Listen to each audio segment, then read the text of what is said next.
And on a personal note, what stood out for you? I mean, I know that you're a big cycling fan and you enjoy your golf and a bit of boxing. So, Yeah, there what's was, been you memorable know, on that front? for me, for the the smaller sports, if you like, the boxing. We finally had the Floyd Mayweather Manny Pacquiao fight that had been coming for years and years and years. In the end, it wasn't a great fight. Mayweather won fairly convincingly on points. He then retired undefeated later in the year. So from that point of view, it was great to see them eventually get it on. But it wasn't something that was so spectacular in the 36 minutes or so that they boxed for, and the $200 million that Mayweather actually made. And the usual kind of sour grapes in the wake of that. Absolutely, the boxing, there's always somebody who's upset about every result and thinks they should have won when they actually lost and stuff like that. So that's part and parcel of the sport of boxing. Cycling, I think cycling have really cleaned up their act. Far fewer doping cases these days. Tour de France was a really great race again this year. That's always great to see. From a swimming point of view, we had Chad Leclerc and Cameron van der Berg doing fantastic things again in the pool. They're really going to be our two medal hopes at the Rio Olympics next year. And then from athletics point of view, Wade van Niekerk, fantastic achievements this year, winning the IAAF World Championships 400 meters. He was the first South African to break 44 seconds. He went on to win there, so South Africa really put up a good show there. He'll again be a big medal hope for us. Geraint, it feels like not enough was said about Wade van Niekerk. Apparently, when he arrived back at Cape Town Airport, there was sort of no welcoming ceremony or anything.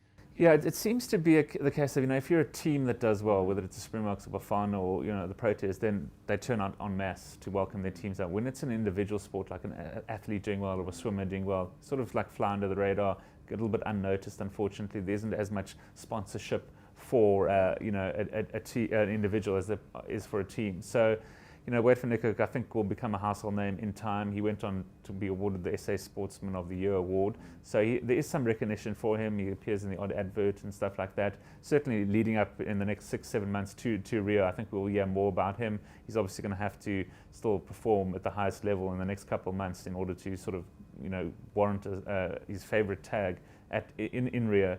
So, but I do feel a little bit sorry for him. He's certainly not a household name like, any of the team Proteas, Springboks, Bafana players are. But I think, he's quietly happy with his lot. I think, he's doing all right for himself. So, he competes obviously a lot in Europe, so out of South Africa, so we don't really see him too often in the country. But, he's, been the standout individual performer for me, if you like, this year. So, hats off to him. Hopefully he goes from strength to strength and, brings some gold in Rio next year.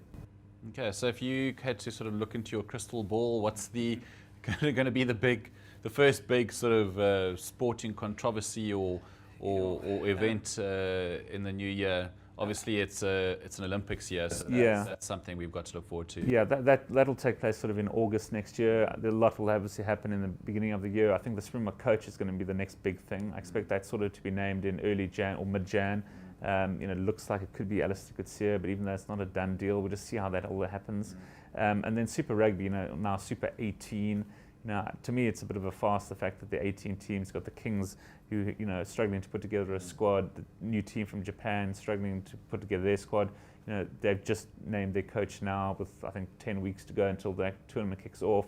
Just interesting to see how that all happens, how the South African teams do now that they've been split into two conferences, don't get to play the New Zealand and Australian teams as often as they like. I think crowds are going to dwindle. I think it's going to be a real wake-up call for the SANZAAR, if you like, that more rugby is not necessarily a good thing, but that'll lead then straight into the Olympics. Obviously, we're going to have another Tour de France. We're going to have an end-of-year tour. We're going to have a Currie Cup that's longer than ever before. It starting in April. Normally we start like June, July. So a lot more rugby next year. Obviously, England touring South Africa. The cricket should be fantastic. Without Kevin Peterson, unfortunately, we're great to have seen him. But that all sort of starts now. Boxing Day stretches into February, and then we've got Australia coming out for some 2020s in March, and then it's a 2020 World Cup. So there's certainly no shortage of sport in the next 12 months. Obviously, Euro 2016, all the top European teams taking part in their sort of soccer tournament. Always great to see how they all do.